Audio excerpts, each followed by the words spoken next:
Kira-kira siapa? Khidir alaihissalam. Maka tidak ada pernah cerita sufi itu jauh dari Khidir. Khidir.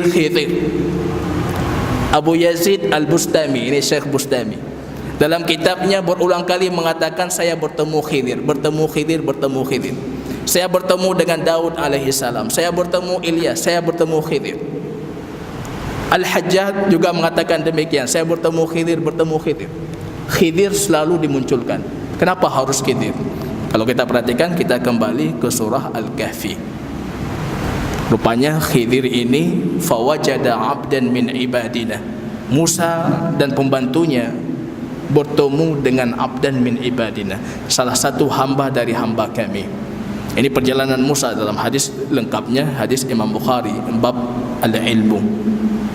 Hadis panjangnya, Musa mengatakan saya paling cerdas. Kemudian baginda Allah mewahyukan kepada Musa, di sana ada hamba kami. Disebutkan dalam surah Al-Kahfi, fawajada, dua orang ini menemukan abdan min ibadina,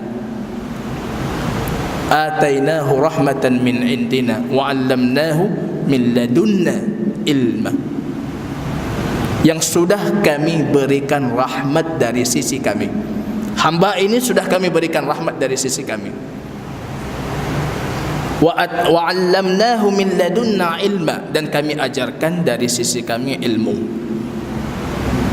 Jadi sosok dinampakkan pertama Khidir.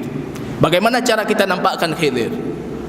Yang pertama, mereka akan mengatakan Khidir hidup dan belum mati. Ini penting sekali untuk mendukung akidah selanjutnya. Maka jangan heran ketika mereka ngotot mengatakan kami punya dalil, membantah semua dalil kalau Khidir dan semua makhluk Allah itu pasti mati. Khidir masih hidup. Khidir masih berjalan di pantai-pantai. Khidir penjaga pantai.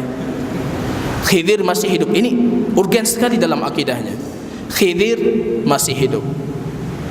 Khidir bukan nabi, tapi dia wali. Ini penting. Jadi mereka semua dalil mereka kuatkan. Kalau ada dalil yang mengatakan Khidir itu nabi, langsung dibantah. Tidak bisa Khidir nabi. Khidir harus jadi wali.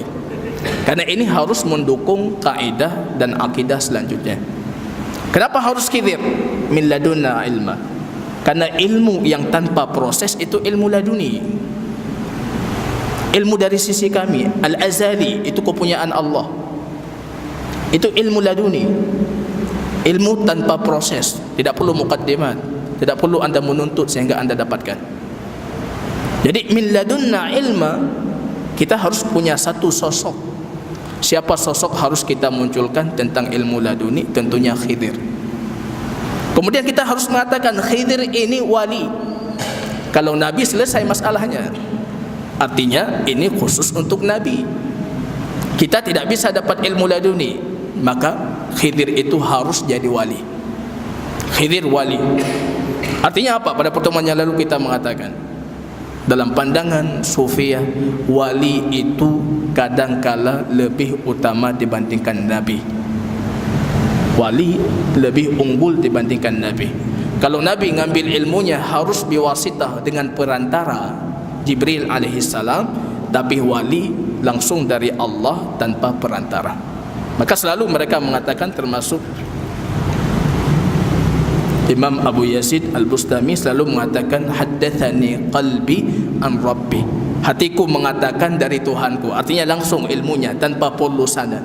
Abu Yazid Bustami juga pernah mengancam untuk mereka para ahli hadis, antum ta'khuduna ilmakum maitan an mayit. Kalian ambil ilmu kalian dari mayit.